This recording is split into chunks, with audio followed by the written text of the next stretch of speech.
উদয়নদাকে শ্রদ্ধা করে বলছি, আমার বাবার বয়সী লোক, দেখলাম ছেলের বয়সী নেতা মিছিলকে প্রায় মারতে যাচ্ছেন, ভিডিও সিনেমা দেখছি, আক্রমণ করছেন, গুন্ডামো শেখাতে চাইছেন। আরে ভাই, আমি জেনেছিলাম এটার নাম কোচবিহার, এটার ঐতিহ্য ছিল। উদয়নদা, আপনি তো একে বিহারের থেকেও খারাপ অবস্থা বানাচ্ছেন, কুচবিহার বানানোর চেষ্টা করছেন।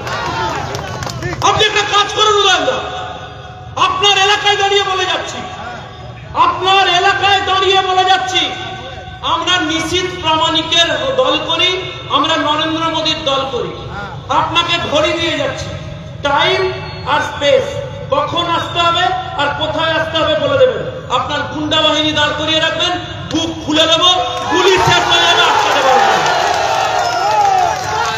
57 ভোটে হেরেছিলেন। কত ভোটে? শুনতে পাচ্ছি না, ওনাকে শোনাতে হবে। 57 ভোটে হেরেছিলেন।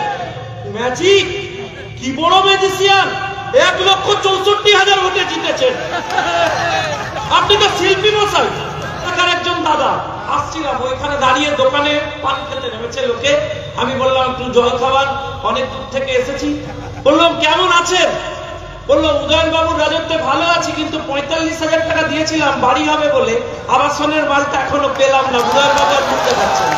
জানতে চাই, যদি নিশ্চিত প্রামাণিক হাফপেট মন্ত্রী হয়, তাহলে রাজা তোর কাপড় কোথায়? তোর কাপড় কোথায়? তোর কাপড় কোথায়? কোথায় কাপড়? কোথায় উন্নয়ন? কোথায় উত্তরবঙ্গে মানুষের জন্য আপনি কাজ করেছেন? আমি জানতে চাই আপনার কাছে। উত্তর নেই রাজা, তোমার উত্তর নেই। উত্তর নেই বলে তুমি ব্যক্তিগত আক্রমণ করো। উত্তর নেই, তুমি উত্তরবঙ্গ উন্নয়ন মন্ত্রী, উত্তর দিতে পারো না বলে তুমি গুন্ডা বাহিনী দিয়ে টার্গেট করো। আমার প্রশ্ন তৃণমূল কংগ্রেসের কাছে, উদয়ন বাবুদের কাছে, যাদের ভোট ব্যাংক আপনি ব্যবহার করছেন, আগামী দিনে তারাই আপনাকে মসনদ থেকে টেনে নামাবে, টেনে নামাবে আর টেনে নামাবে। সময়ের অপেক্ষা। আমি শুধু আপনাকে আবারও একটা শেষ করবো কথা বলে, উদয়ন বাবু, আমি বিশ্বাস করি মেরেছ কলসির কানা, তাই বলে কি প্রেম দেবো না? উদয়ন বাবুকে দেখলে কেউ মারবেন না, কটু কথা বলবেন না। ওনার বয়স হয়েছে, ওনাকে একটা গোলাপ ফুল দেবেন। কেন দেবেন গোলাপ ফুল? কেন দেবেন? কারণ রাজনৈতিক ভাবে যিনি মৃত, রাজনীতিতে যিনি মরে গেছেন, তাকে মেরে খুনের দায়ে যাওয়াটা বুদ্ধিমানের কাজ বলে আমি মনে করি। তাই ওনার জন্য আমাদের দুটো লাইন, মেরেছ কলসির কানা, তাই বলে কি প্রেম দেবো না? আপনার জন্য অঢেল প্রেম। কেন জানেন? কারণ উপর থেকে কমল গুহ বলছেন, একটা ছেলেকে জন্ম দিয়েছি কিন্তু মানুষ করতে পারিনি। মন্ত্রী হয়েছে তৃণমূল কংগ্রেসে, চোর হয়েছে, কিন্তু মানুষের সেবা করা শেখাতে পারিনি।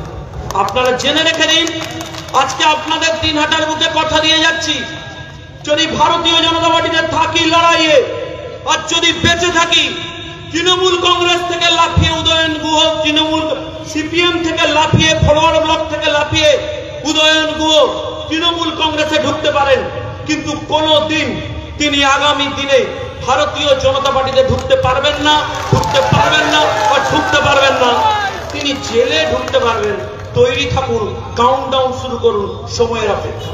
আবারও শেষ করবো একটা কথা বলে, এখানকার যারা ছেলেরা আছে সবাইকে সামনে রেখে বলছি, কি ভাই ডাকলে পৌঁছাতে পারবে তো? কি ভাই, উদয়ন বাবুর ঠিকানা জানাতে যাবো তো?